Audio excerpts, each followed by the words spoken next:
Maverick News presents The Rick Walker Show. Defrag your mind.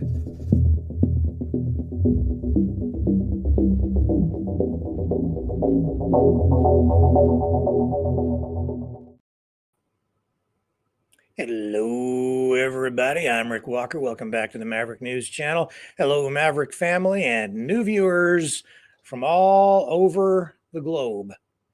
Great to have everybody back tonight. Breaking news on the financial front. The Securities and Exchange Commission has approved ETFs for Bitcoin.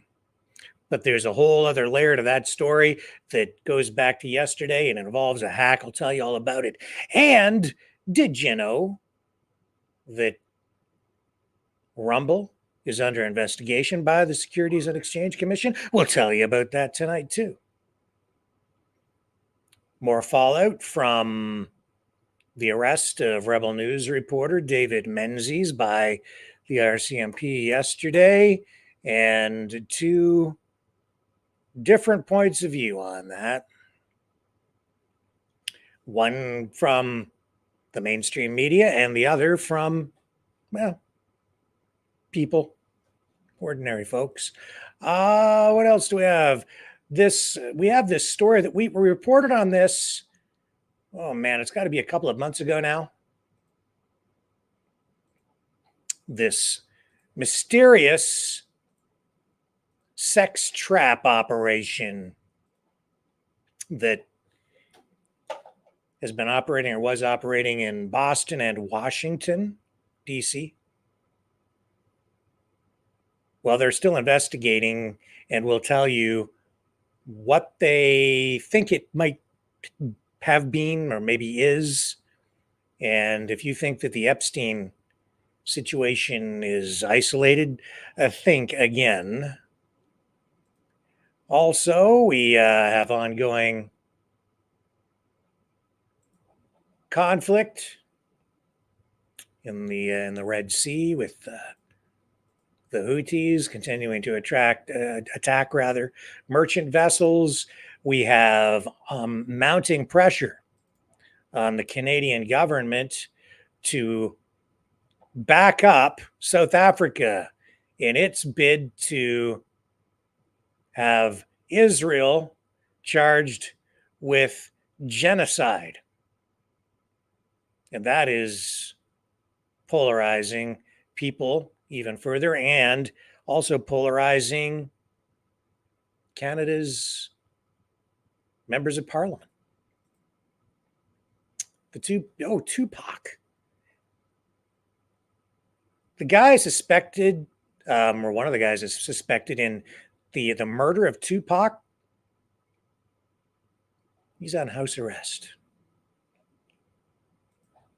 I'm surprised, honestly, that somebody with, well, we'll talk about it. I won't get into it now. I'll save my narrative or my comments for later. A ton of cocaine seized by the U.S. Coast Guard.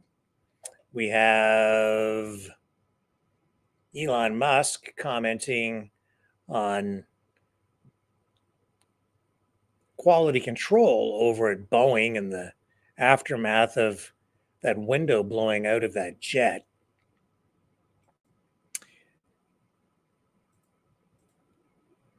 And Chris Christie looks like he's ready to pack it in, drop out of the race for the Republican nomination.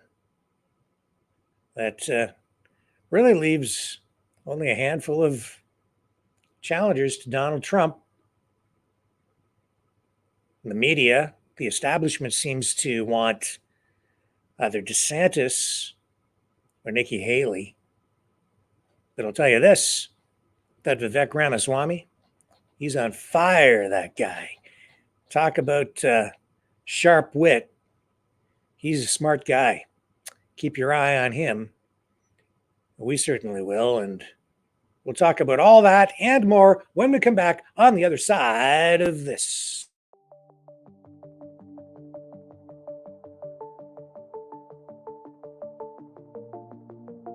Greetings, brave Mavericks. Our quest for truth continues. We go beyond fake news. Together we expose propaganda. Together we pull others out of rabbit holes.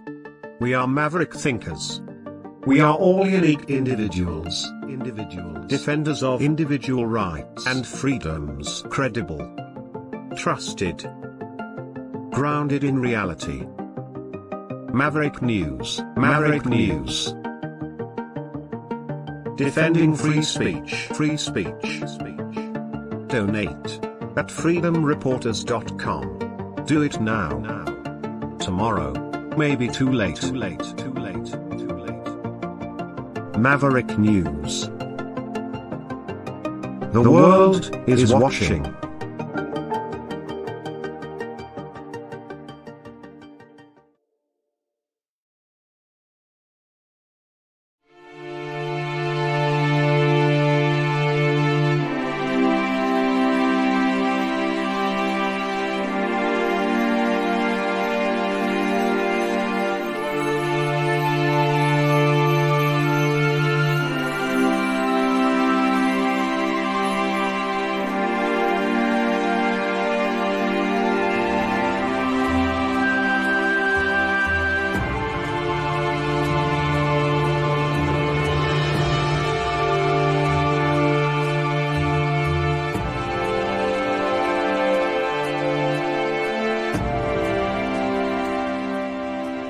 Maverick News.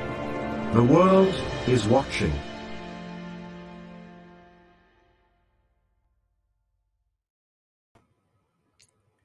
All right, so where do we begin? Well, how about with this? The latest in financial news. In a significant move, the U.S. Securities and Exchange Commission has given its nod to the first U.S.-listed exchange-traded funds designed to track Bitcoin. This announcement, made by SEC Chair Gary Gensler, marks a pivotal moment for the world's largest cryptocurrency and the wider crypto industry. The SEC has approved applications from major players such as BlackRock, ARK Investments, 21 Shares, Fidelity, Invesco, and VanEck, among others. Some of these ETFs are expected to hit the trading floor as early as Thursday. This is fresh news, just announced. These products, a decade in the making, represent a game changer for Bitcoin. They offer both institutional and retail investors exposure to the world's largest cryptocurrency without the need to directly hold it, providing a significant boost to an industry that has faced its share of challenges and scandals. Analysts from Standard Chartered suggest that these ETFs could attract anywhere from $50 billion to $100 billion in inflows this year alone, potentially propelling the price of Bitcoin to as high as $100,000. Other analysts provide a more conservative estimate of around $55 billion over the next 5 years. Andrew Bond, managing director and senior fintech analyst at Rosenblatt Securities, sees this development as a huge positive for the institutionalization of Bitcoin as an asset class. He believes that the approval of ETFs will further legitimize Bitcoin in the financial market. So as of the latest data, Bitcoin is up 1% at 46,515. Some analysts speculate that the market may have already factored in the approval news, considering Bitcoin's surge of more than 70% in recent months in anticipation of an ETF. It recently hit its highest level since March of 2022 earlier this week. The SEC's approval represents a notable U-turn given its decade-long reluctance to greenlight Bitcoin ETFs due to concerns about potential manipulation. SEC Chair Gensler, known for his skepticism about cryptocurrencies, stated that the approval is the most sustainable path forward in light of a federal appeals court ruling last year. In celebration of this news, Grayscale CEO Michael Sonnenschein expressed excitement about democratizing access to Bitcoin through a U.S. regulated investment vehicle. Douglas Yones, head of exchange traded products at the New York Stock Exchange, where some of these products will be listed, considers this approval a significant milestone for the ETF industry. Now, this is what's happening today, but I'm more interested, honestly, in a way, in what happened yesterday, and that is when someone managed to hack into the Securities and Exchange Commission's X account, at which point they posted a bogus announcement saying that Bitcoin ETFs had been approved. It wasn't true. This is focusing new attention on the security surrounding the SEC Twitter /X account. It doesn't make me feel very confident in the way they operate over there at the SEC, quite honestly, because they didn't have two-factor authentication activated on the phone that someone apparently was able to get into, according to the security folks over at X. Somebody managed to get a hold of the phone number associated with the Twitter or X account, and because two-factor authentication wasn't activated, they were able to hack into the account. As a result of that social media post yesterday, Bitcoin prices spiked. But it was manipulation. And now it's my understanding that the FBI is investigating. Don't know who it was. Still don't have information on any potential suspects. We'll see if there's a digital trail back to the perpetrator. But I'll tell you this, you would think that the folks over at the SEC controlling that social media account would have at least had two-factor authentication set up, especially given what they do, given what the organization is, and given that they deal with financial stuff. Security absolutely should be top of mind, a priority, always. But I guess not. Pretty loosey-goosey over there. Anyway, the account's been recovered. And then when today's announcement was made, just moments ago, honestly, which was the announcement that was made yesterday, but now made today officially, but yesterday it wasn't. So it just came early. But now we have that. Oops. That. And that posted on the actual SEC Twitter. I keep calling it Twitter X. I hate that they've changed the name, because now you always have to say on X, formerly known as Twitter. It's like dealing with Kanye West, the artist formerly known as Prince. Kanye West, now known just as Ye. Twitter, now known as X, or X, formerly known as Twitter. Well, now you have Bitcoin ETFs. So if you have Bitcoin, I would imagine there will be a bit of an increase in the value because these ETFs will increase demand for Bitcoin, and that will drive the price up because you have now these major players, major financial companies entering the game in a bigger way.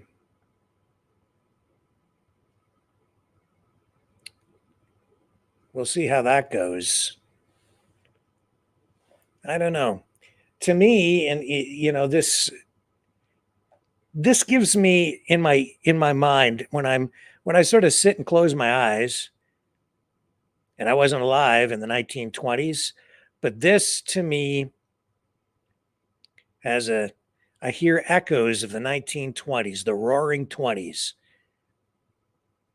And then I know what came after. The big crash. Stock market crash in the 30s, and we had the dirty 30s, the depression. Now, I'm not saying it's just like it's not necessarily about Bitcoin. It's just everything. I just see similarities here financially. And when they start creating these financial products, right, it changes the dynamics of everything. Bitcoin was originally set up as a financial vehicle, a means of exchange, an alternative to conventional fiat currencies, a currency for the people. And there was a limited supply. There's digital online mining that takes place. So there's only a definitive quantity that ever enters the market, so it can't be manipulated the way fiat currencies can be by governments or the Federal Reserve simply by printing more money. But now when you start adding these different vehicles into the mix, it changes the dynamics quite a bit. So these guys have these ETFs. They don't actually have to hold Bitcoin, which is just a digital concept, energy in the cloud or whatever. I don't know. We'll see. In my opinion, a lot of these financial vehicles, different crazy financing concepts that these financial gurus have come up with in order to, I would say, fuel the economy in various ways. A lot of this stuff is smoke and mirrors. It has been in the past. And it's that kind of stuff that ultimately sort of leads to more economic instability. That is really the definition of capitalism. It's the manipulation of capital or money, and even the manipulation of physical capital, which represents value and money. And so when you have these financial guys who really don't produce anything tangible in terms of, physical products or services that benefit people, that is just manipulation of money. It's just, that's the stuff that causes crazy things to happen in the marketplace. Ponzi schemes. It goes on. Anyway, I won't get too much more into that stuff because it remains to be seen how these ETFs will affect the Bitcoin market in general. I just get uneasy about it all. Also tonight, we're seeing growing pressure on the Canadian government to join South Africa's effort to have Israel charged with genocide. We'll tell you all about it when we come back on the other side of this.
Maverick News.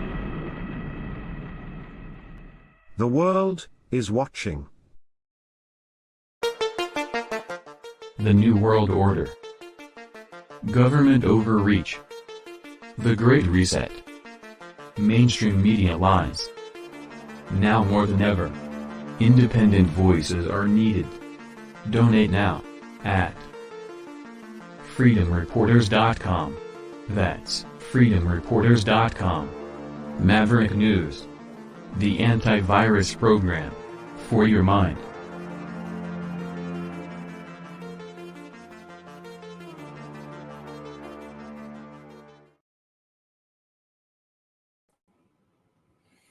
All right, so here's the deal. Liberal members of Parliament divided tonight about what the position should be for Canada with regard to South Africa's push to have Israel prosecuted for genocide because of its actions in Gaza. So far, really, no response from the Trudeau government. This is all being dealt with at the International Court of Justice. It will start a hearing Thursday in which South Africa is arguing that Israel's widespread bombardment of Gaza is genocidal in character.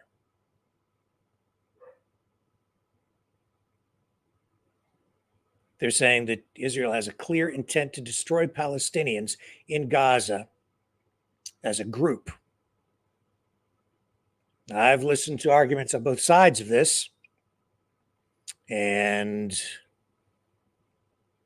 it's an issue of definition and evidence.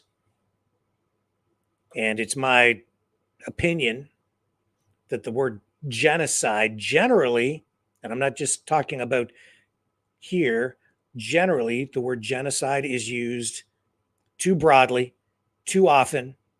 It diminishes its impact and its meaning. And when it's really needed, it generally is losing its weight. To me, and I not everyone may share my view on what a genocide is, but you can define it any way you want, I suppose. But to me, a genocide is a concerted effort to literally exterminate a group or of people based on religion or ethnicity, or maybe even just beliefs, but an identifiable group. It's an effort to basically exterminate them, wipe them out, wipe them off the face of the planet. That is what a genocide is. For instance, in World War II, the Holocaust definitely would qualify as a genocide, and the Nazis had genocidal intent, because if they had been able to get access to all the Jews in other parts of the world beyond the areas that the Nazis in World War II controlled, it appears they would have taken steps to exterminate them all.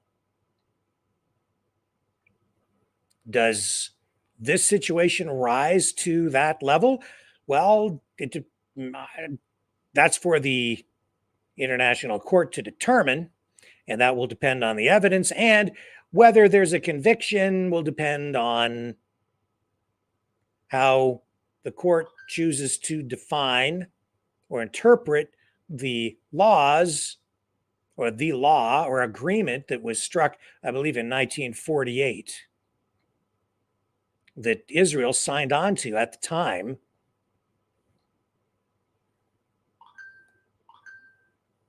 Israel says that what South Africa is doing is disgusting. That's their official response to it. The Canadian government has not expressed a position on the case So far, Foreign Affairs Minister Melanie Joly's office has not yet provided a response.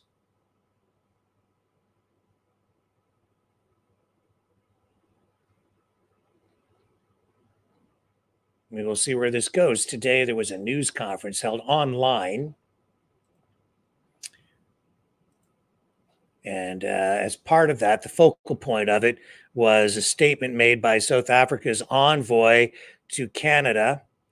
This is the South African High Commissioner, Relaz Sheikh. We'll bring this up and pick up his comments here.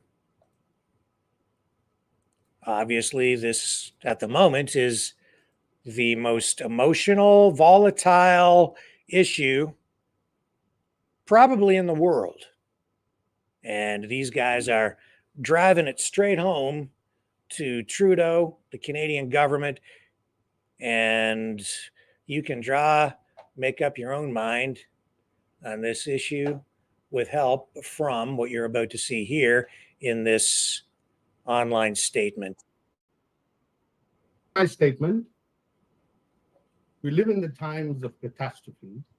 We, either as individuals, communities, organizations, or states, are called upon by the troubles of our time, now more than ever, to assert our common and shared humanity.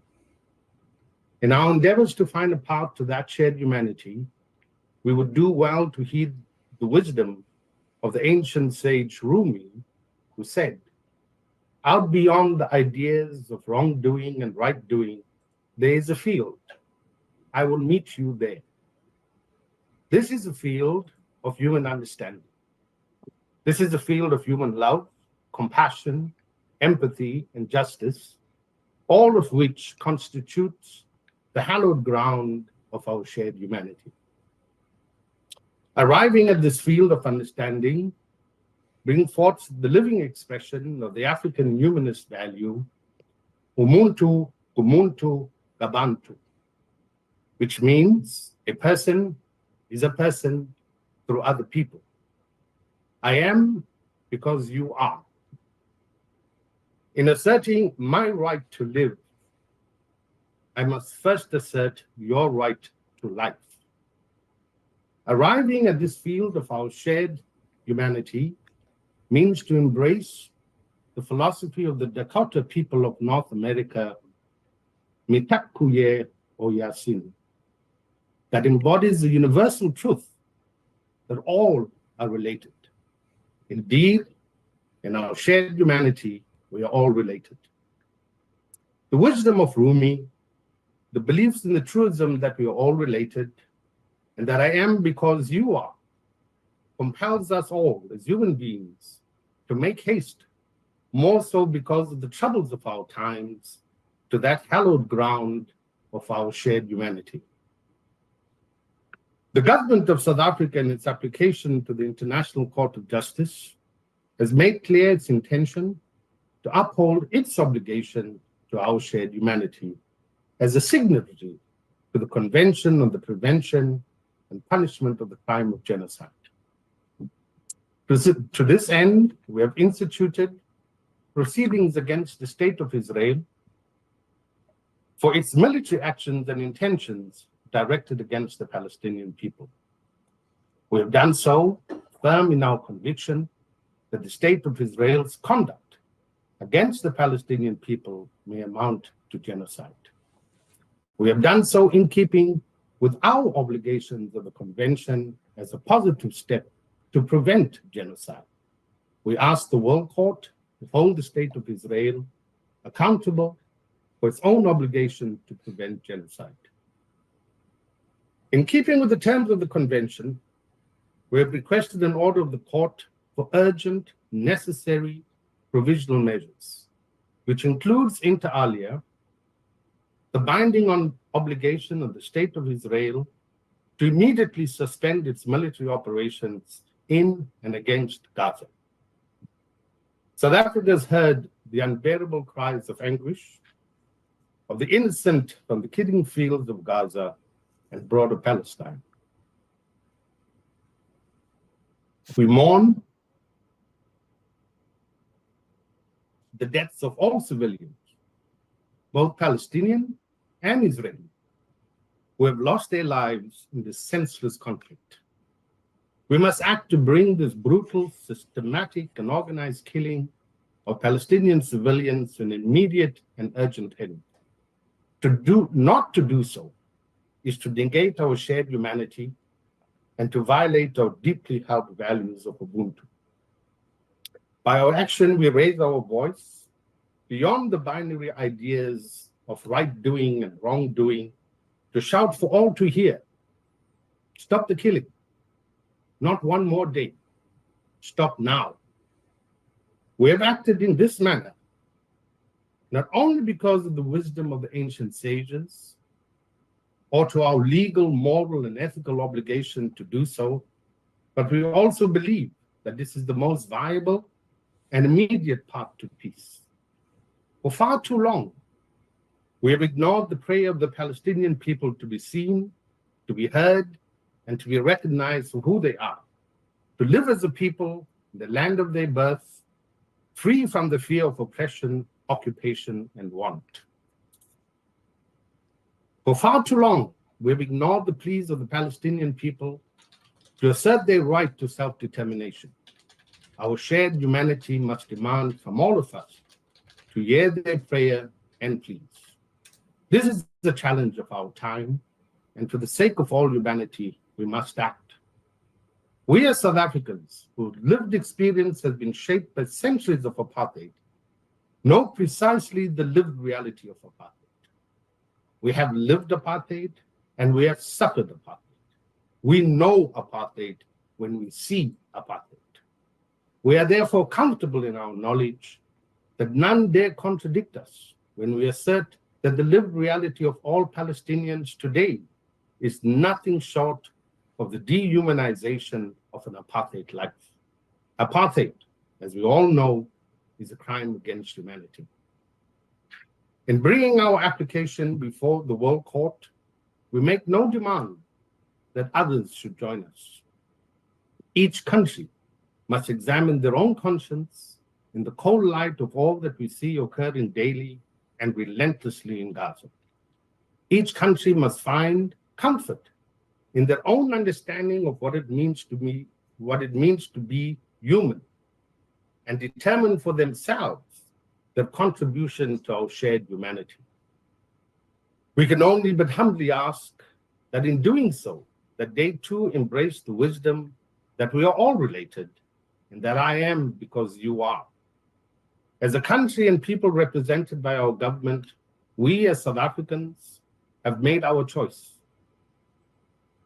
We have walked to that field of human understanding with our fearful but resolute courage in a manner consistent with our consciousness that rallies behind the clarion call of the Convention to Prevent Genocide. We do so urgently, and we ask forgiveness for not acting sooner. Thank you.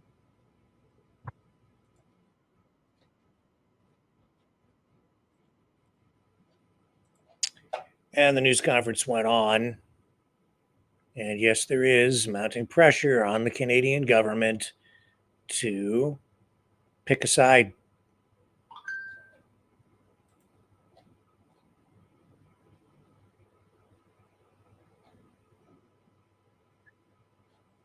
So I don't know where it's going to go. The whole thing is a mess.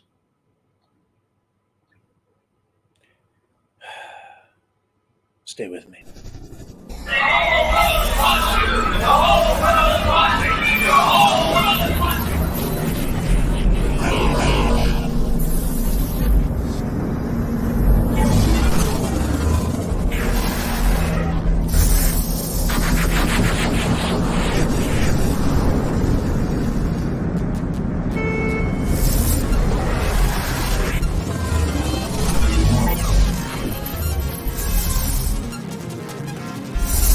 Maverick News. The world is watching.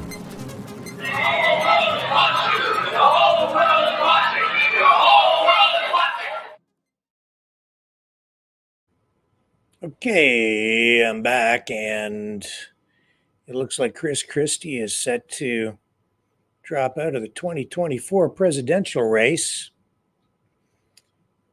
Christie, of course, is the former New Jersey governor, and it looks like, well, the word we're getting is that he plans to suspend his presidential campaign if he hasn't already.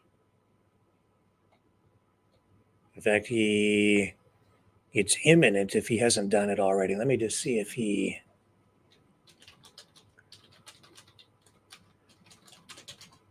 if the announcement has come down.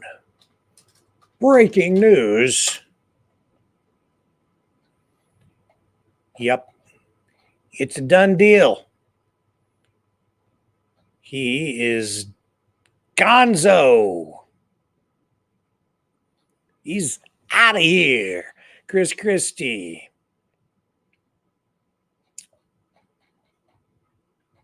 So that is adios, muchachos and muchachas. He was a long shot. I told you he didn't stand a chance. Right from the very beginning, nobody in the MAGA base wanted him. He just came out swinging and criticizing Donald Trump, and he was toast from the beginning. That's not even worth pulling up the clip because he was inconsequential from the beginning. What can I tell you? What else we got for you tonight? We have Michelle Ferrari, member of parliament, conservative, asking, why are we giving safe supply to minors? She says this is the number one cause of death in kids aged 10 to 18 in British Columbia. She's asking the question, what the heck is happening? Here, she's posted this online. Let me just share this with you. Here we go. Here's Michelle. Death in children aged 10 to 18 in British Columbia is opioids. 10 years old. What 10-year-old is accessing safe supply? These are stories we're being told to help us feel better, that we're doing something. Nothing is being done. Because if something was being done, these numbers wouldn't be going up, they'd be going down. People would be living drug-free. They would be living a life of recovery. 10 to 18. If that doesn't shock you. Then I don't know what would.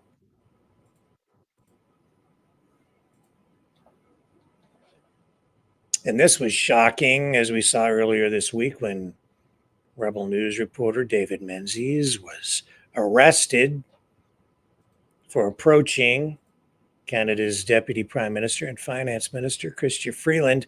Well, now there's been, something of a development on the police front. I'll just run this clip for you again to show you again what happened. Ms. Freeland, how come the IRGC is not a terrorist group? Why is your government supporting Islamo-Nazis? What? Excuse me. What are you doing? You're under arrest for assault. Why are you pushing me? You're under arrest for assault. Who are you? You're under arrest for assault. What are you talking about? Police, you're under arrest for assault. How am I under arrest? You bumped into me. You pushed into me. You bumped. I was just scrubbing. I got my credentials here, and you just bumped into me. So excuse Police, you're under arrest. What is your name and your badge? What is your name and your badge? You've been told you're under arrest. Why am I under arrest? He blocked my way. What? I was just scrumming Chrystia Freeland. I'm a police officer. You're under arrest. What is your name and your badge number? Assaulting a police officer. How is that possible? Okay, because You assaulted me 3 years ago when blackface was back. You mean I was asking questions aggressively? no, your actions were. You were almost pushing everybody over. Lincoln, you got this on video, right? He's saying I'm pushing people over. That's an absolute falsehood. There were feet were shuffling. So now it appeared that way. That's what you're saying, officer. It appeared I was pushing people. I didn't touch a single person. That was a little bit aggressive for what was happening. Get that. You're under arrest. Please take the microphone out of my face. Well, I'd like an ongoing record of this. Can I have the microphone? Can I have the microphone? Can I have the microphone? Can you give? I'm not resisting. Take your hand out. Why am I under arrest? I'm just doing my job. Resisting. You don't need to resist. Sir, I don't have. You don't have to say anything. You know the drill. I have nothing to hide, officer. Welcome to Black Faces Canada. This is what they do to journalists. I was merely scrumming Minister Freeland, and a RCMP officer blocked me, and evidently this is now a trumped-up charge of assault, folks. I didn't come here to cause any trouble. I came here to do my job, and now I'm handcuffed. This is your Canada now, folks. You know, this is the Gestapo taking blackface's orders. Outrageous. And meanwhile, the Islamic Revolutionary Guard Corps is not a terrorist organization. Is not a terrorist organization. And these liberals have the audacity to show up at a vigil for a plane in which almost 200 people were killed, 57 Canadians, one unborn child, by the way. And look at this. They don't want, it is against the law in Black Faces Canada to ask insensitive questions, impolite questions. So a Canadian government that props up an Islamo-fascist regime, that's okay. But if you ask questions about that, that's not okay. This is an absolute outrage. I didn't come here to cause trouble, folks. I just came here to ask questions. You're gonna have to back up a little bit, okay? They're conducting an That's my cameraman, so he's not doing anything. No, I just want to provide some space so that everybody's safe here, okay? So today, well, actually, yeah, it was today, or overnight. I don't know what the timeline was on it, but there was a panel on CBC television. They were discussing this, and man, pretty typical, making accusations against Rebel News that they were this is just clickbait, that this was sort of routine operating procedure for Rebel News. I'm paraphrasing what I heard during that panel, accusing Rebel News of just using this kind of thing to generate donations. Well, this incident, isolated from that video, just looking at what happened, very clear to me that David Menzies was not being physically aggressive or even verbally aggressive. He was just doing his job.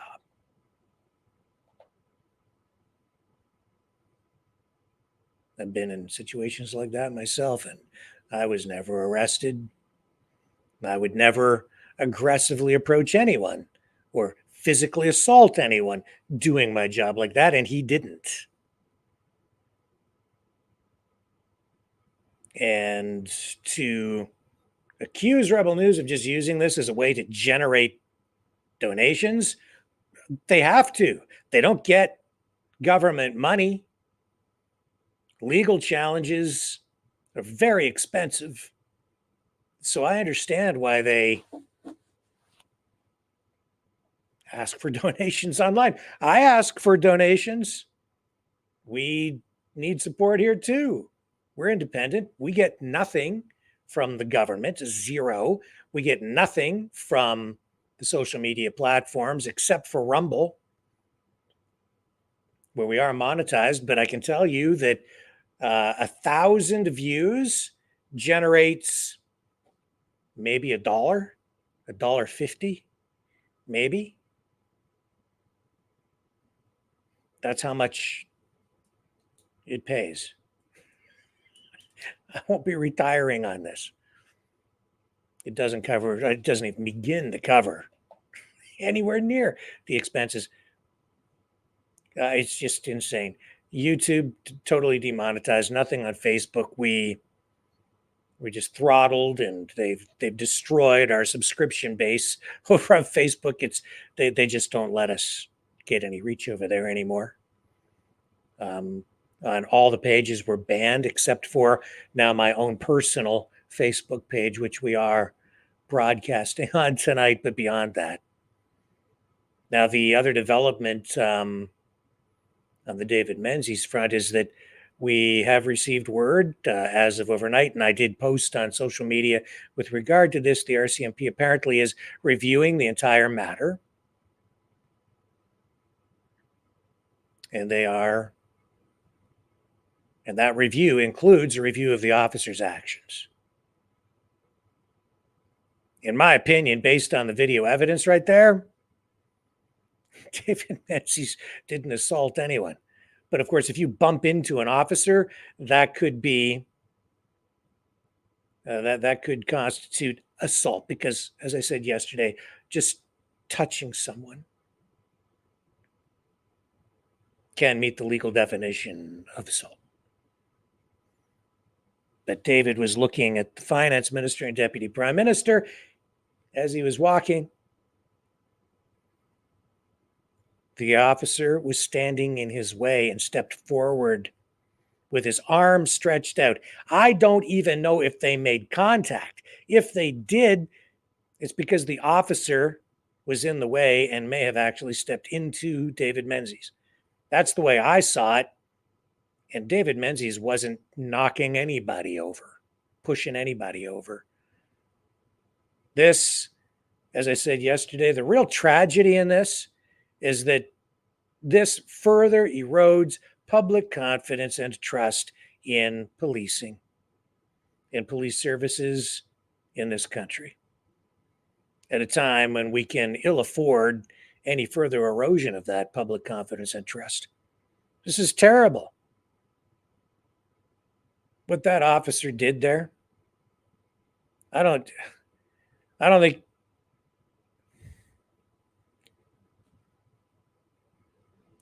he probably doesn't realize how much more damage he has done.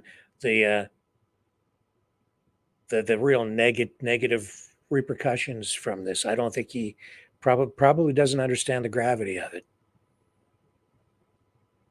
You know, the other thing, I've been thinking about this more and more, and I have referenced this even prior to this incident. These politicians, Trudeau, Freeland, senior members of the Canadian government, where is their protection?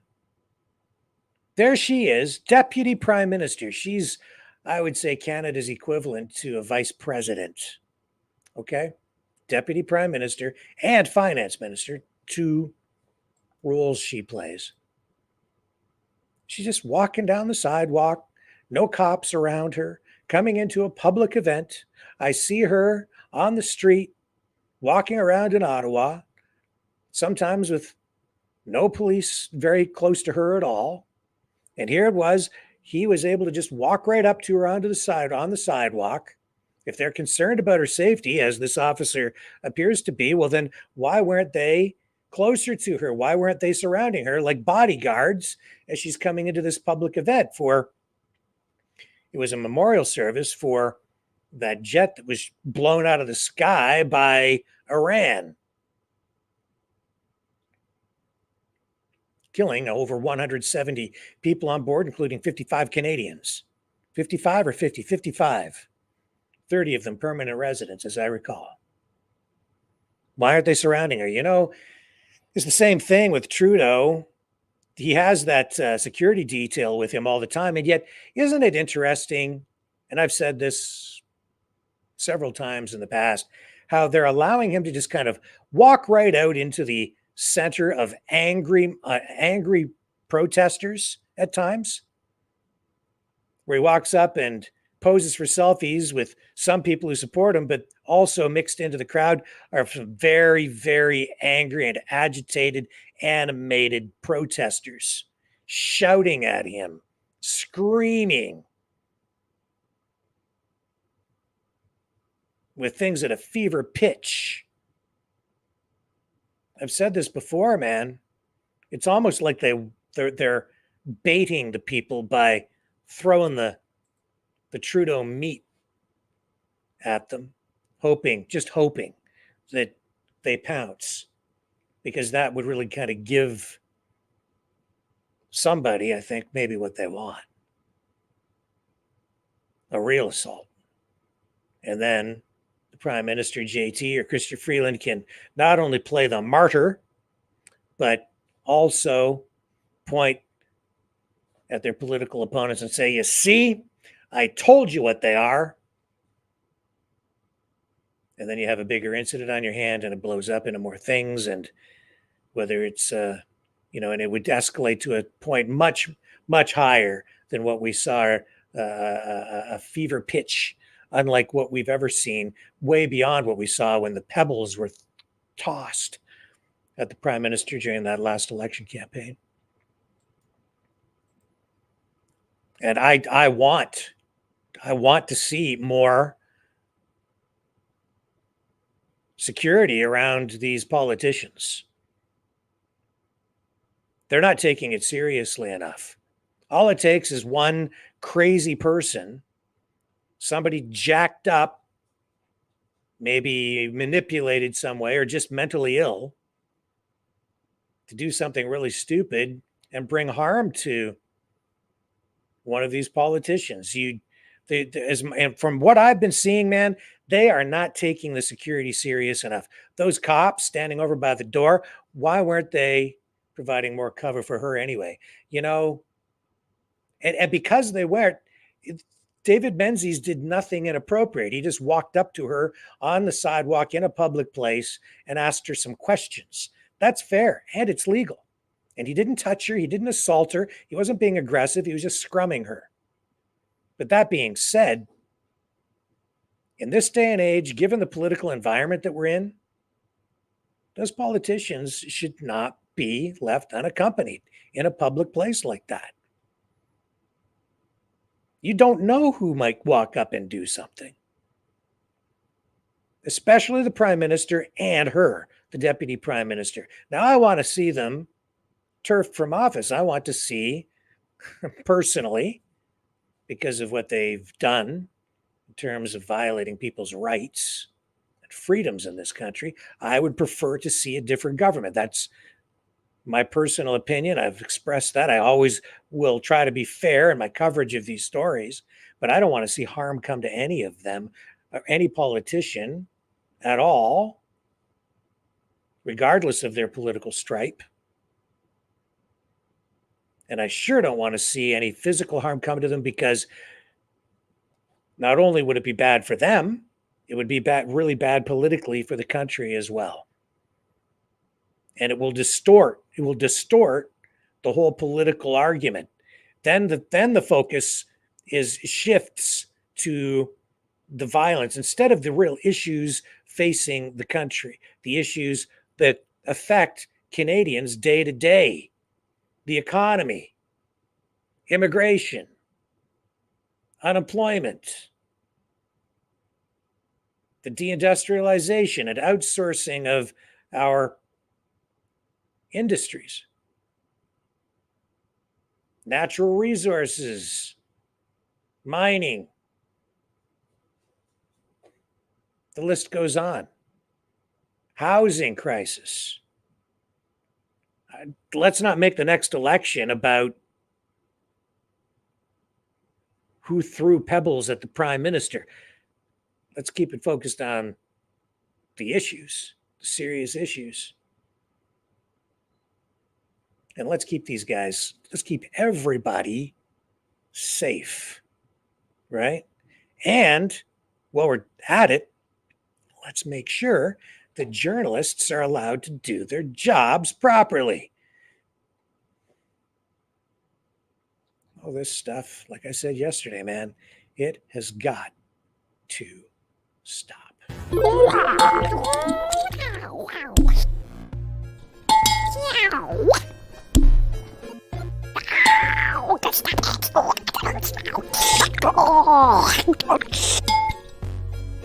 Exile. The Knights of Malta. Maverick News. Join us. The world is watching.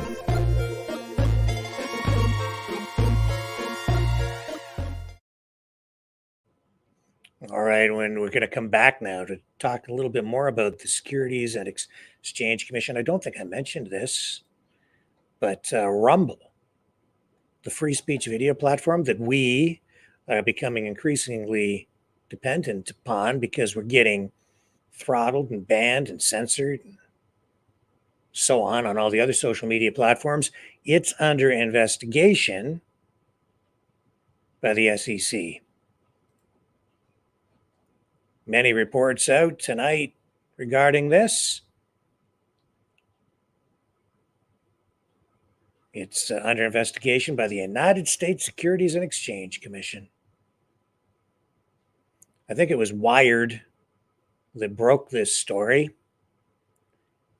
And the SEC has confirmed that there is an investigation ongoing after a public records request by a news organization. And I believe that organization was Wired, or is Wired, back in November. It had denied the request on the grounds that an active and ongoing inquiry was taking place in relation to the company. And then the response followed claims made against the company, including that it allegedly inflated certain metrics. Rumble has denied the charge.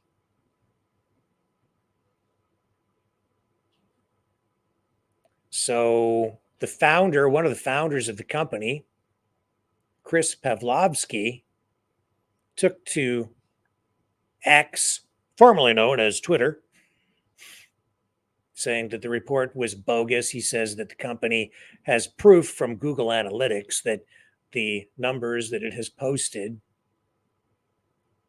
with regard to views and the number of active users and so on are accurate. In fact, here's the post on Twitter, which you can probably see here. He says, the playbook to try and destroy Rumble. A short seller creates a bogus report and sends it to the SEC. The SEC investigates the bogus report. Then the short seller talks to the media to get a story about how the SEC is investigating the report that started with him. And then it goes on from there. The bottom line is Pavlovsky is saying that someone is trying to manipulate the stock price of Rumble,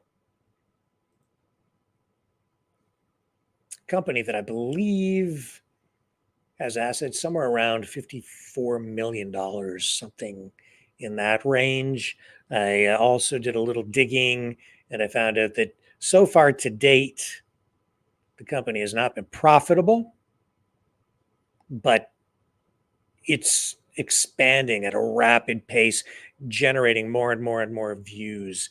They now generate somewhere around 31 million views a month. But that's still a fraction of what YouTube generates. YouTube generating now somewhere in, I don't know, it's in the billions of views. So Rumble has a long way to go to catch up. That's also why Rumble doesn't really provide any kind of a payout that makes it anywhere near worthwhile to do what you do. Now, people can donate through the Rumble rants.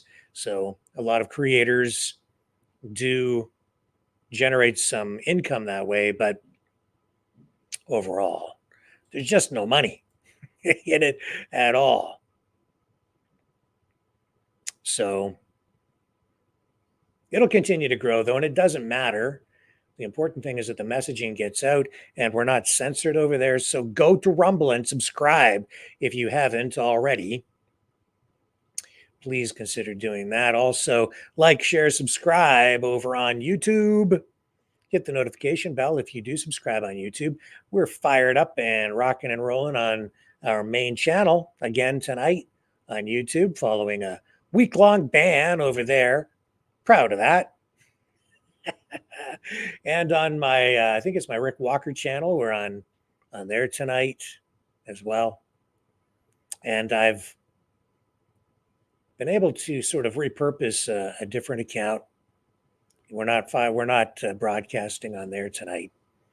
we weren't able to get that one connected, but sometimes we're broadcasting on another channel that I will tell you more about another evening. We've been on there though from time to time. Please like, share, subscribe. Really helps us out a lot. And if you do want to support the channel, you can do that by donating at maverickdonations.com. You can also donate through this URL, this website address, which takes you to this donation page at freedomreporters.com. And we still have some of these hoodies. Still some of these Maverick News hoodies. So yeah, if anybody donates $60 or more, I'll send you one of these, no charge. No extra charge. $60, and I'll send you a Maverick hoodie, $60 or more for a donation.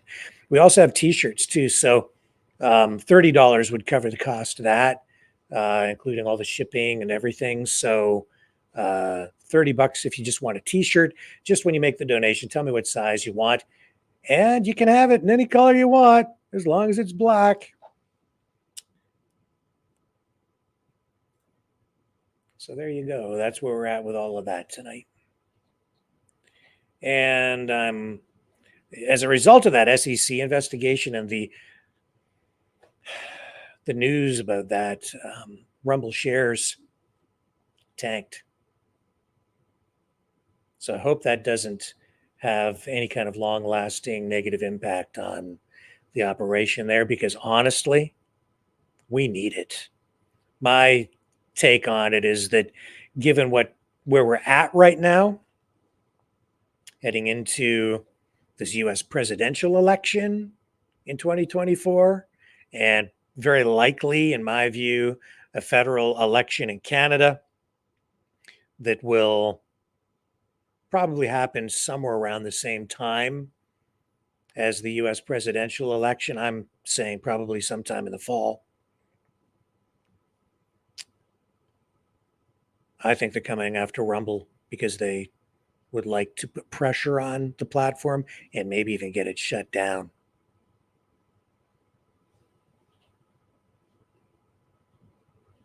That's my take. It's interesting, though, that they've allowed Trump, within the last, 6 months or so, to sort of slowly come back online on these social media platforms, and they become more tolerant of certain subjects, that YouTube changing their policies on things like mentioning voter, election integrity, where for quite a while, just even the hint of any reference to any of it was enough to get you banned. But at least we've seen a little bit of a shift, so. There is that. To me, it just seems like almost like that stuff is choreographed as well. Anyway, I'm going to queue up some other stuff and we'll be right back. Hello, world. Are you awake?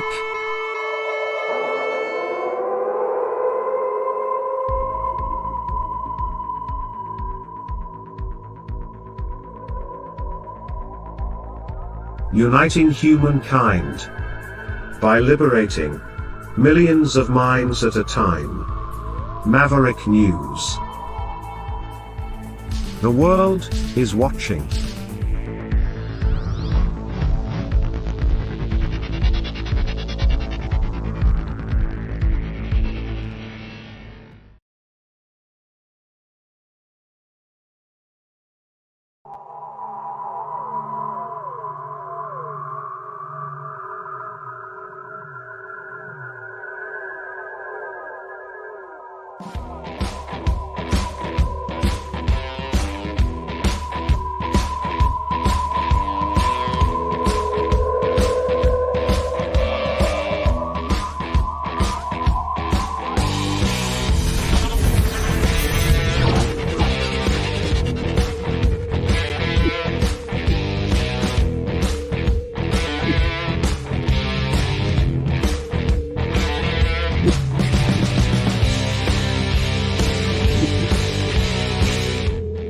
Maverick News.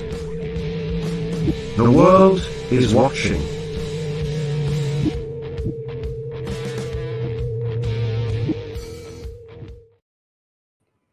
So Chris Christie's out. Social media, volatilities, censorship, all happening. Hard to know where everything's going to go. But I'll tell you, as Trump faces all his legal hurdles and the mainstream media and the establishment seem on the Republican side to be focused on DeSantis and Nikki Haley, there's the other guy who keeps making a bigger and bigger impression on me, and I think probably on you and the general public, and that is Vivek Ramaswamy. Man, that guy is a sharp cookie. Some people say he's kind of like a young Trump. Yeah, but you know who he actually reminds me of more? And our American audience maybe can't relate to this, but to me, he reminds me more of Pierre Poilievre, the leader of the official opposition in Canada, leader of the Conservative Party of Canada. Those two guys have a really sharp wit. They're fast on their feet. They think. They're able to think quickly. They're able to come back fast. They're just really, really smart, very effective public speakers. And they are able to just kind of flip everything around on reporters who ask questions that I don't want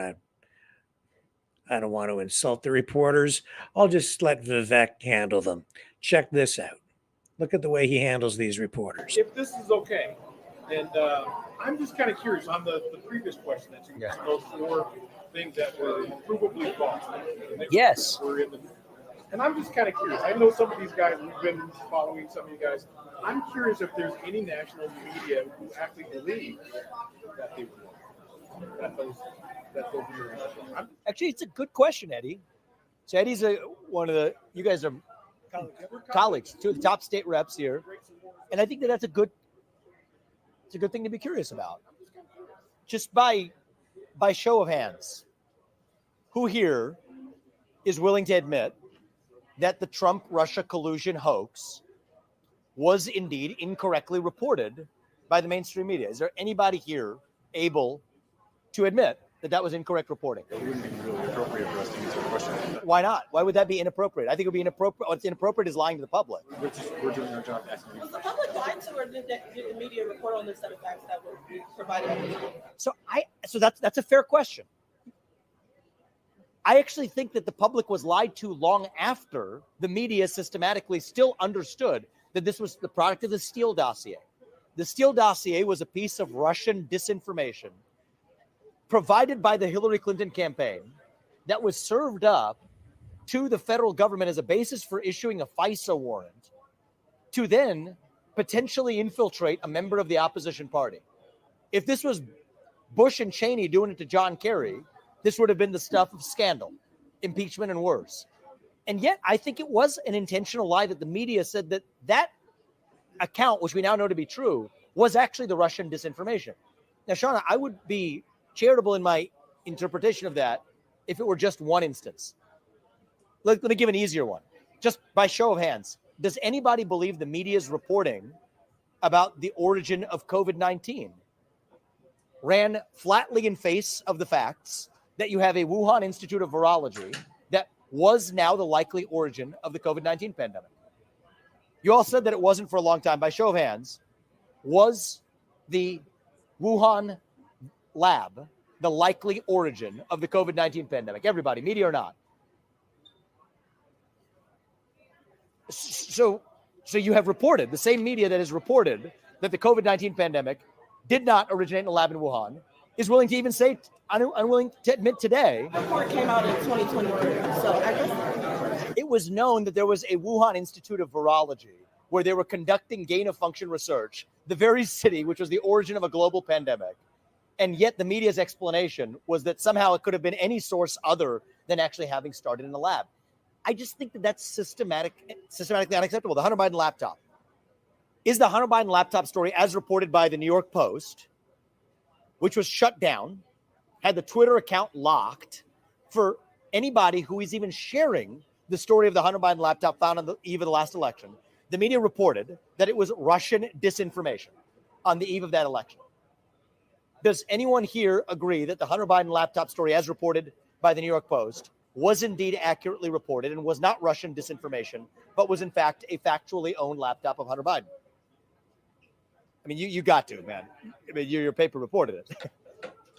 Does everybody else seriously not believe that? I mean, I believe that Hunter Biden is suing Rudy Giuliani over the laptop, so I don't think so. So you don't believe, so you think that it actually was the product of Russian disinformation, as was reported by the media? That was the basis for suppressing this at the time. For the Hunter Biden case, yeah. I'm not sure why we're talking about that. Because it was election interference on the eve of the last election. And I think there's the same kind of election interference happening this time around. And I think it's happening, the early waves of it, with respect to the treatment of my candidacy. And I think that that is likely to be a major problem heading into the next year, unless we're able to openly and transparently acknowledge the mistakes of the past. Without acknowledging the mistakes of the past, I think we are destined for an even more dangerous future. And I do not want to see a repeat of what happened in the 12 to 15 months leading up to January of 2021. I don't want to see that in this country. And I worry we're on a path to far worse than that until we have accountability 360 degrees for the mistakes that were made in that lead up. And the Hunter Biden laptop story and its suppression, Shauna, I do believe was a key part of the lead up to that. I think the suppression of the origin of COVID and the origin of the pandemic was a key part of the lead up to what happened in January of 2021. I think that the systematic suppression of speech in this country, even about debating the lockdowns, was a key part of what culminated in January 6, 2021. And as somebody who's looking to lead this country and hopefully, dare I say, reunite this country, I think it is critical, it is vital to the future of this country that we not repeat those same mistakes. And yet that's exactly what I'm seeing play out in slow motion, hiding in plain sight. And so it's my concern for this country that leads me to run for U.S. president. It's my concern for this country that causes me to raise what aren't some ancient issues to be swept under the rug. I think that history is relevant to what's happening today. So the question I have is Vivek Ramaswamy going to be Trump's running mate? Or is he being positioned to replace Trump if Trump, for legal reasons, is prevented from running? Or is there something else going on? Because it just, as I've said several times over the last few weeks, there's something going on with Vivek. Like he's got momentum. There's something going on behind the scenes with him. And I'll tell you, I like him more and more and more when he sits there and talks like that. That is not prepackaged talking points coming out. That's him freewheeling. That's off the top of his head. He is clearly just speaking his mind. And that's pretty impressive stuff. He's also bold. He's taken bold stands, challenging all of his rivals, all of Trump's rivals, to remove themselves from ballots in states where Trump might be prevented from being on ballots in these primaries. I think that's pretty bold stuff, saying if Trump can't be on the ballot, I'll just remove myself from the ballot. And all the other candidates should as well, which really kind of makes sense to me, because if all the candidates refuse to participate, then it undermines the entire effort to really manipulate the electoral process and politicize the legal system, using lawfare to essentially prevent Donald Trump from running and giving people the choice, right? So bold stuff. And I'd say, original thinking. This is the kind of stuff that I'm not seeing coming from any of the other candidates. I'd say Nikki Haley misfiring on all cylinders, sputtering along. DeSantis not living up to his promise. I mean, not saying that he's broken promises. I mean, just not living up to his potential. I think he honestly has done a pretty good job in Florida as the governor. Did some things down there that I thought were pretty impressive, especially during the pandemic. But during this campaign, just has not been able to get the traction. Also, I don't have this story queued up, but I was reading that Canadian politicians, I believe Canada's health minister, criticizing DeSantis and the Florida government because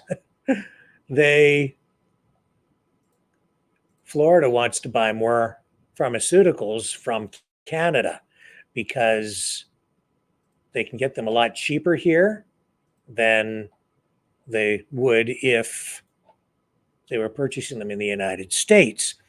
And that is because the Canadian government manipulates the price. They artificially cap it. And so it costs about 46% less for the same drugs in Canada versus what it would normally cost in Florida. So DeSantis wants to order more of these pharmaceuticals from Canadian suppliers, but the Canadian government is coming out and saying, well, that's a terrible thing, and they're raiding our pharmaceutical supply, and we won't stand for it. I don't know why they can't accommodate that. If I would say it's an opportunity to domesticate production, produce more pharmaceuticals in Canada, ramp up production, create more jobs, and sell them to Florida if that's what they want at lower prices, so that it benefits the people down there with lower pharmaceutical prices, cheaper healthcare, and creates jobs over here. So it's a win-win in my view. But maybe I don't know all of the ins and the outs and the numbers. It becomes complicated because the government of Canada is manipulating the price controls in place on those pharmaceuticals. But I think on the U.S. side, the prices are inflated, and that's because of that's for other reasons. And I don't want to comment too much more on that story because I really want more information so that I can speak really intelligently about it, because I have to admit I don't really know what all the particulars are, what the details are surrounding those price controls in Canada, and I'm not sure how the system exactly is set up in Florida for those pharmaceuticals. There must be some nuance as well between different types of drugs and what the pricing schedules would be and regulations. So we got all that going on. What else do I have for you? Well, we have this situation with in New York with the illegal immigrants coming in and being housed now in school gymnasiums. As a result, you are seeing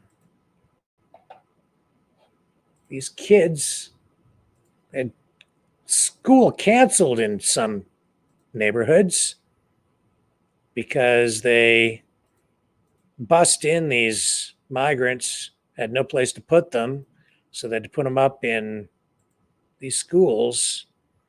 People are outraged.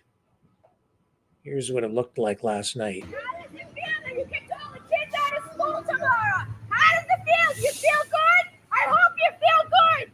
I hope you'll sleep really well tonight. So I'm an agitated mother, that's why. Yeah, look at that. Look at that. Look at that.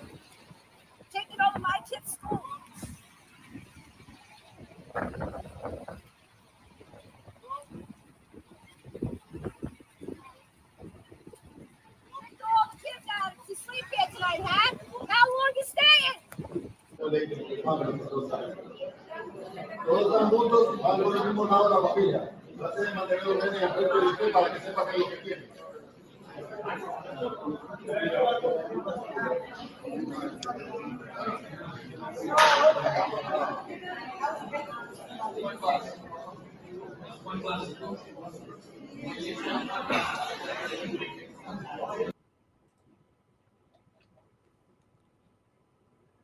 Something is seriously wrong.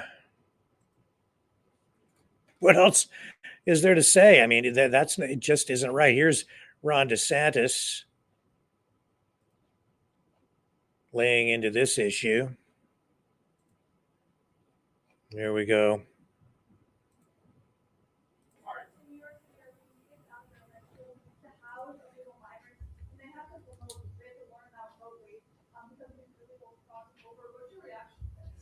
I think it's disgraceful. I mean, just think about it. You're a parent in the Bronx. Was it Brooklyn or the Brooklyn? You're a parent in Brooklyn. It's a lot. You probably got a lot of single moms who are the breadwinners, so they've got to work during the day. Your kids are supposed to go to school, and then someone tells you, "Sorry, your kids have to stay home." Why? Was there some type of real significant storm or some emergency? Was there a flu outbreak? Well, why are they having to stay home? They're having to stay home because the state government is commandeering, or the city government is commandeering, the school to house illegal aliens. You talk about putting Americans last. You're having these kids, you're depriving these kids of in-person education to be able to house people that don't have a right to be here to begin with. That's Joe Biden's America in a nutshell. So I think it's disgraceful that that's happening. But I think this, when I'm president, this immigration stuff, we're building a big consensus in this country because, some of these areas in New York City, these are very liberal voters usually, but they are almost all of them saying this can't go on like this. You can't just have schools overtaken, hospitals overrun, people coming in, we don't even know who they are. So this has been one of Biden, probably the biggest failure, just simply because he has more control over this. There's certain things president may not have direct control over. He is causing this. He could stop it, and he's choosing not to stop it. Straight up. Disgraceful.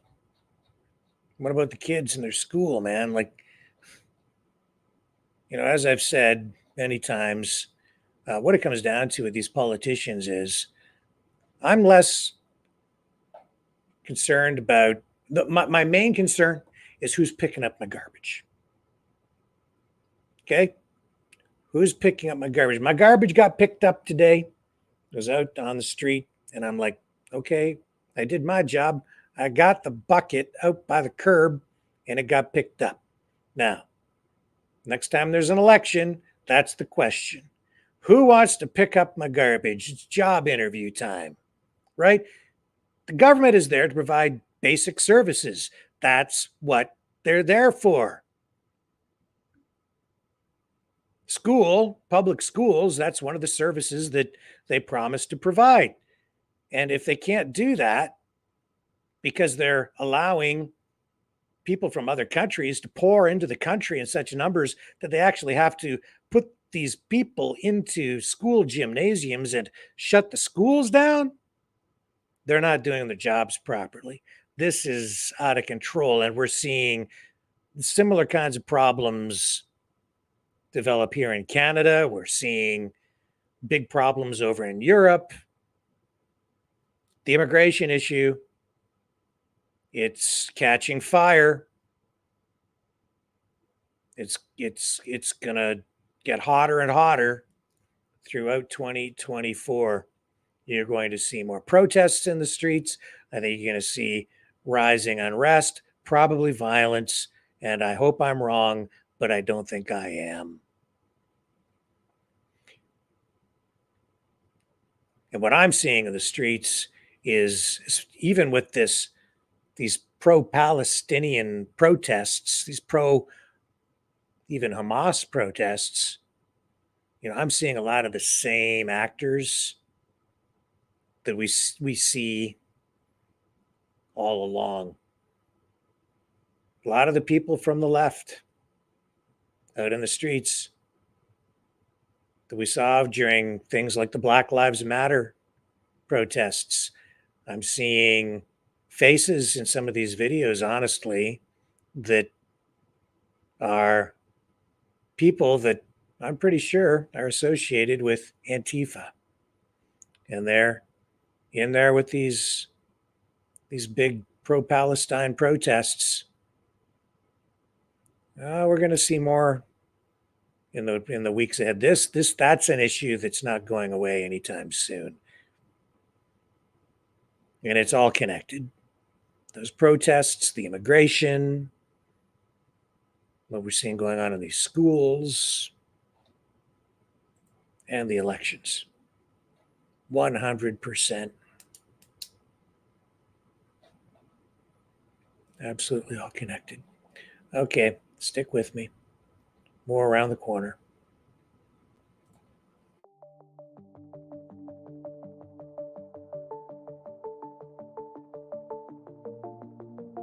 Greetings, brave Mavericks. Our quest for truth continues. We go beyond fake news. Together we expose propaganda. Together we pull others out of rabbit holes. We are maverick thinkers. We are all unique individuals, defenders of individual rights and freedoms, credible, trusted, grounded in reality. Maverick News, Maverick News. Defending free speech, free speech. Donate at freedomreporters.com. Do it now. Tomorrow may be too late. Maverick News. The world is watching.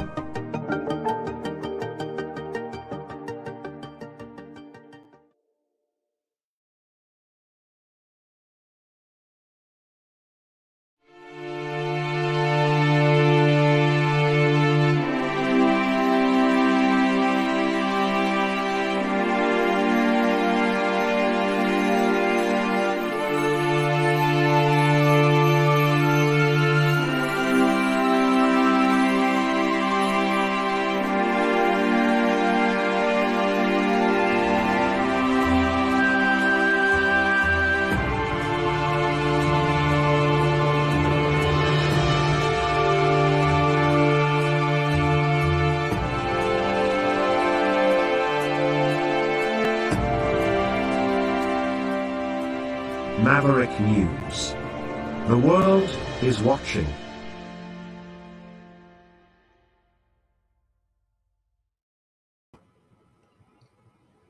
And it just keeps getting weirder and worse. Leo just sent me a link to a story that's developing about the city of Toronto. Speaking of picking up the garbage, that's what the municipalities are supposed to do.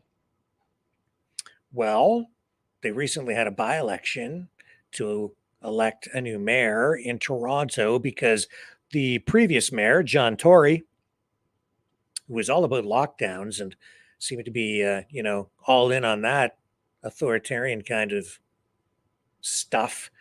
John Tory got caught up in a little bit of a scandal with one of his staffers, female. So he resigned, and then by-election held. Now we have a new mayor, Olivia Chow. Socialist, lefty, was married to the former NDP, New Democratic Party leader, Jack Layton, also socialist. It's like these people, I don't know how they managed to balance their own checkbooks at home. Tonight, the city of Toronto is bracing for a 10.5% tax hike. This coming as Olivia Chow's first budget as mayor is unveiled. This is a proposed budget at this point, not approved yet, but she's looking at a 10.5% property tax increase. If that isn't a record, I don't know. It's got to be pretty darn close. Certainly one of the biggest in decades. She says that the roads in Toronto are crumbling. The public transit needs serious improvements. Thousands of people are sleeping in shelters, parks, and on the street. Yeah, no kidding. The city is failing to provide the basics. We have to get the city back on track, she says. We have to fix the things that are broken. The city's in a financial mess. No kidding. Let me see what I can bring up here. See if I can get you a clip of Olivia Chow talking about this. Crazy stuff, man.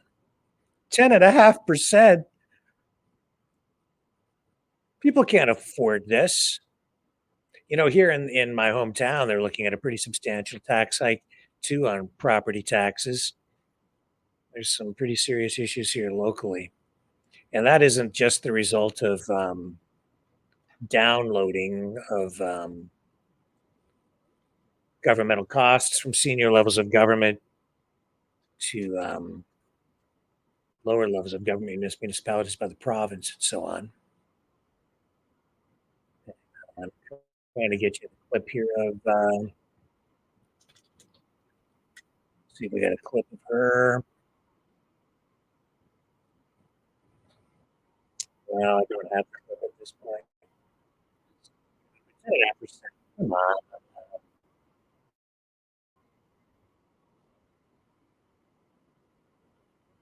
I knew it was going to get bad.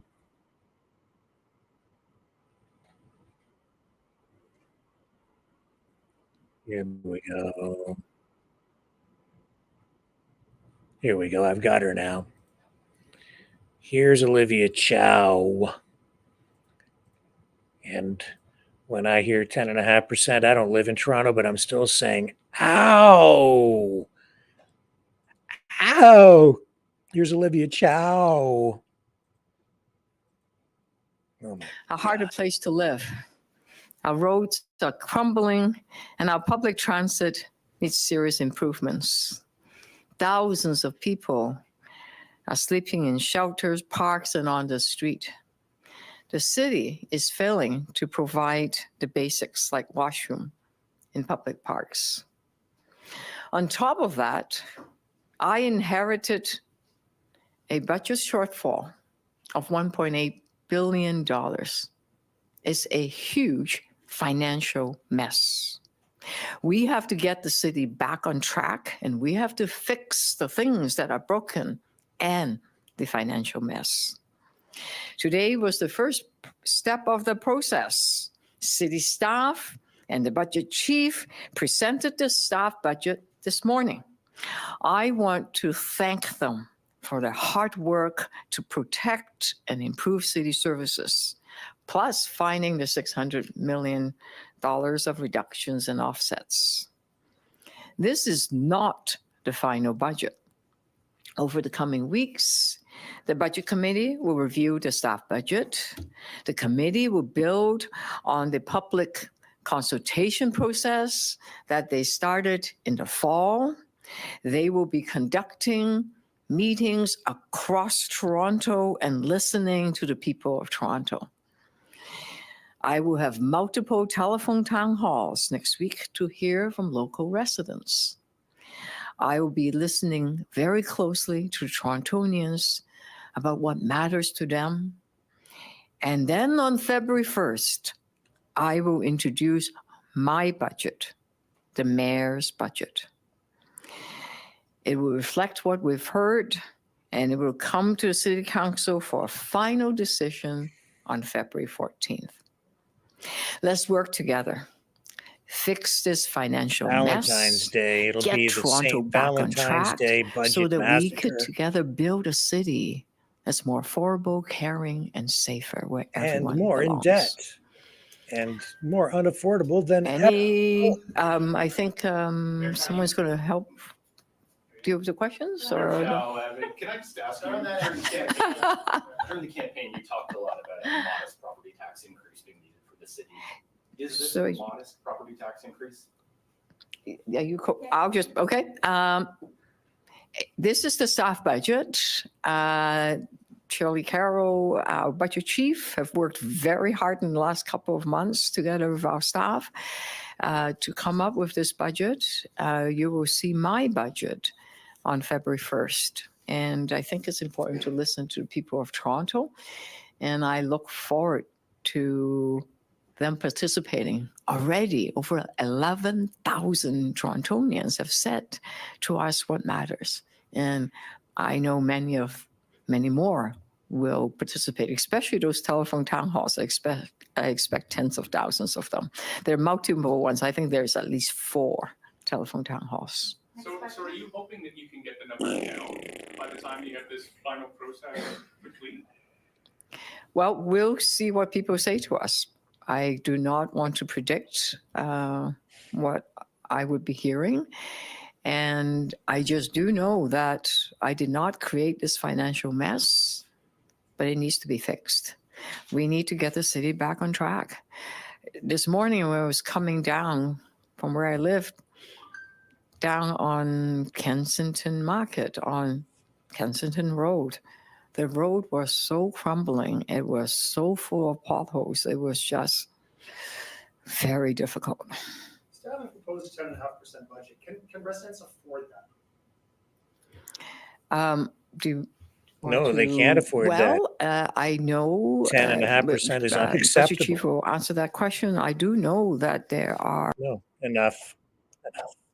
10.5%.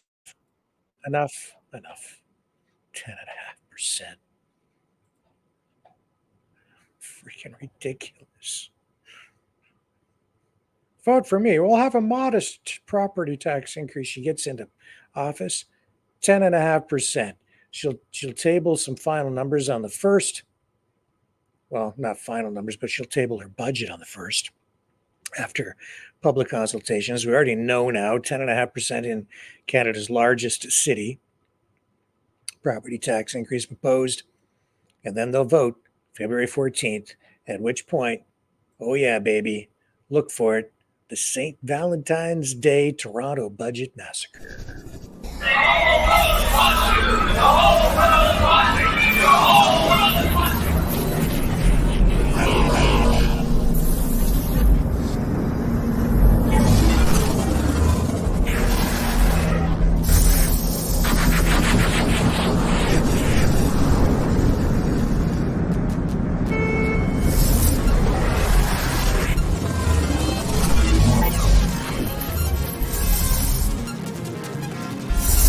Maverick News. The world is watching.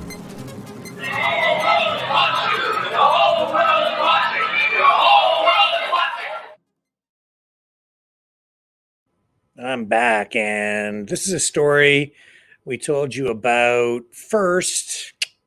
It's got to be 2 weeks ago, 3 weeks ago. Back in the news today. This labeled as an exclusive update from Daily Mail. High-end sex ring in Boston and DC areas was a honeypot scheme by Russia, China, South Korea, or even Israel to ensnare U.S. officials. Intelligence experts believe. So we did tell you about this. If you think the Jeffrey Epstein scandal is isolated, think again. This is kind of like the oldest trick in the book, especially for foreign governments trying to entrap, control officials from other governments to get state secrets. Who knows what all the motivations are, but just take a look at this story.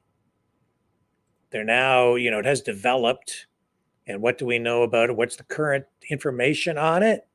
The investigators looking into this now believe that that this is all part of a network of high-end brothels that were operating in Boston and Washington, D.C. areas. And they say that these places were basically a honey trap to ensnare politicians and government officials, put them into compromising positions, have pictures taken secretly, and so on, so that you can essentially blackmail them. It says here, intelligence experts are becoming increasingly convinced that these six high-end brothels were masterminded by potentially a 41-year-old South Korean woman targeting politicians, high-ranking government officials, and defense contractors. But it still remains something of a mystery because they have not been able to determine, or at least they're not revealing publicly yet, which country was behind the scheme. Russia, China, Korea, or maybe Israel. But they're pretty much convinced that that's what was going on here, that it was foreign governments,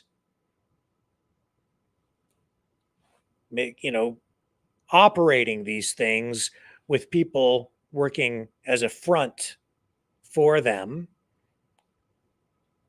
It's not that you've got, the CIA in there doing this. You've got foreign actors, foreign governments using these operations.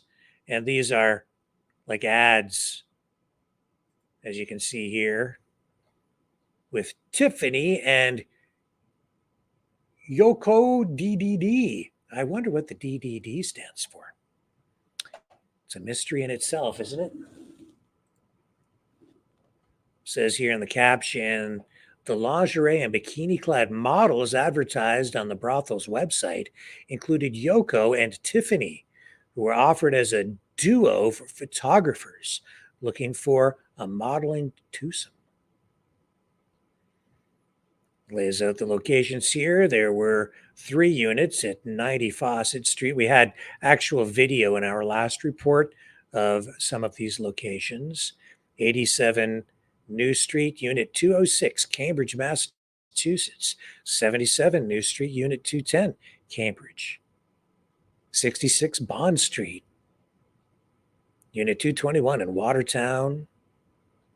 And it goes on. 6 locations targeted by investigators. And then you had DC, Virginia area brothel locations, 2 of them. Says here, Joshua Levy, the acting U.S. attorney for the state, said his office will seek accountability for the buyers who fuel the commercial sex industry.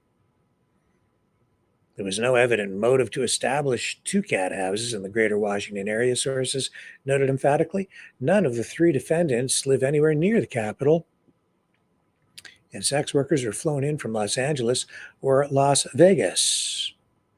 Han Lee, the alleged mastermind, Jummy Young Lee, 30, and James Lee, 68, all South Korean-born U.S. nationals, were charged back in November with running the sex ring. The 3 Lees are not related, and we told you about it back then when those charges were laid. The rates for these places were about $600 per hour. The clients included, apparently, corporate executives, professors, lawyers, and scientists. Doesn't that sound familiar? Doesn't that sound a lot like, look at the names coming out from the Epstein scandal. Same basic scenario. And I was drawing your attention the other night to some of those academics and scientists who went to Epstein Island for that big Mind Shift conference. You see, to me, what I see going on is foreign governments using these kinds of operations, putting people like Epstein up front, but they're just a tool, a mechanism, a means to an end. They're facilitating all of this, making it work. But Epstein wasn't the guy at the top. People above. Same with these operations right here. And why would he have a mind shift conference? Because it was all about, look at Epstein's background associated with international financiers, armed international arms dealers. These were the guys that he was doing business with. And then through Epstein Island and his plane and other locations, even within the United States, and operations like this one here, operating on U.S. soil, like continental U.S., you're luring in these politicians, defense contractors, academics who are doing research into things like psychological conditioning, use of social media to manipulate people online in a digital information warfare era, experts in fifth generation warfare. Like, why would they care about the scientists, and why wouldn't they? Because those are the guys who are developing the methods and perfecting the methods even of psychological manipulation online. Information warfare. It's an info war. You need those guys. You need to control them too. Not just the politicians and the people, I'm just telling you. And so here you are, and we've talked about this. It's not just Epstein, it's this too. Pretty crazy stuff. And then the Alaskan Airlines fallout continues. We saw that window blow out of that aircraft grounding those jets. And here's Elon Musk posting online in response to that. And isn't this interesting? I mean, he seems to become more and more, I would say, conservative with a small c all the time. He posts on X, formerly known as Twitter, says here, do you want to fly in an airplane where they prioritized DEI hiring over your safety? This is actually happening, he says. And he's talking about Boeing and their hiring practices in response to this post by somebody named James Lindsay. And take a look at this hiring policy that Boeing has. It says here 2022 changes to our program design. In early 2022, we made a number of modifications to our annual and long-term incentive programs for executives. Annual incentive plan. Our 2022 annual incentive plan will continue to be based on company financial and operational performance, business unit financial performance, and individual performance, but with an increased focus on operational goals, while our 2021 design incorporated operational performance in the areas of product safety, employee safety, and quality. For 2022, we will add 2 other focus areas critical to our long-range business plan. Look at this. We're talking about aircraft safety, and what are they worried about? Climate and diversity, equity, and inclusion, DE&I. The Compensation Committee has set goals to measure the degree of performance under each operational component, but will consider both quantitative and qualitative results following the end of the performance period in determining whether the goal is being achieved, blah, blah, blah, blah, blah, blah, blah, blah, blah. And then down here, you can see circled under operational performance, product safety, employee safety, quality, climate, diversity, equity, and inclusion.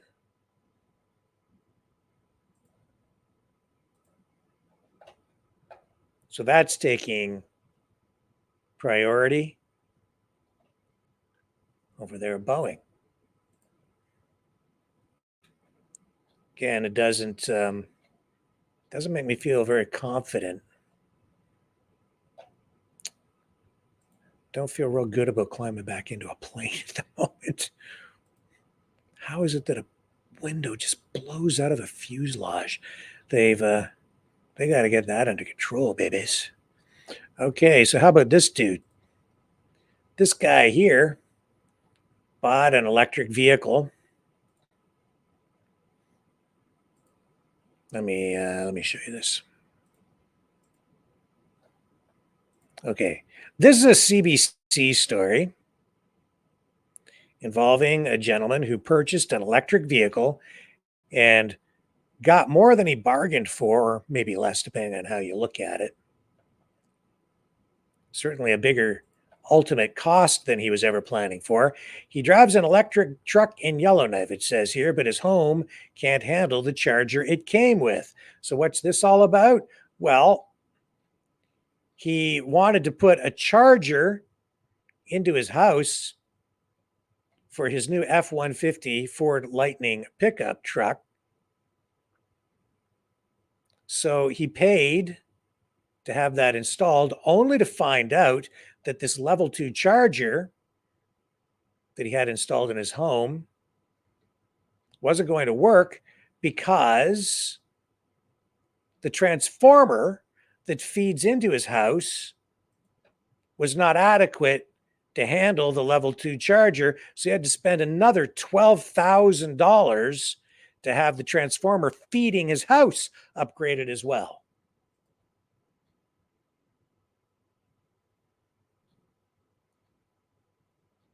So I can tell you from testing electric vehicles, having electric vehicles, that if you're trying to charge your vehicle with standard 110 electrical current, you'll be at it a long time. If you need to charge it from no charge to full, it could take days, literally days. So you need, if you're going to own a vehicle like that, you need access to at least a level 2 charger so that you can charge it overnight in a reasonable amount of time so that you can get to work or wherever you're going in the morning. But a lot of these things, this whole electrification of the auto industry, it is proving to be more of a challenge than our politicians, I think, are willing to admit. We've got some serious problems. The infrastructure, the electrical infrastructure is not there. It hasn't been upgraded or even properly maintained for decades anywhere. And to shift the energy load from gas stations all onto the electrical grid, it means, I think, folks, that we are looking at massive upgrades and improvements, just improvements all the way across the board to our electrical grid in order to accommodate the increased load. It's the only way. And that's, I don't know how much money, but I think what we're really looking at here in terms of the electrification of the auto industry is just the tip of the iceberg. Let's hope that this doesn't turn into an economic disaster. Well, friends, that gets us close to the top of the hour. And with that, I'm going to wrap it up a little bit early here tonight. I appreciate everybody joining me, as always, here on the Maverick News Channel. Thank you, Maverick family. A privilege as always. I will be back tomorrow night, 6 p.m. Eastern Standard Time, with more information to defrag your mind. Love you guys. Catch y'all tomorrow night, 6 p.m. Eastern, on the flip side.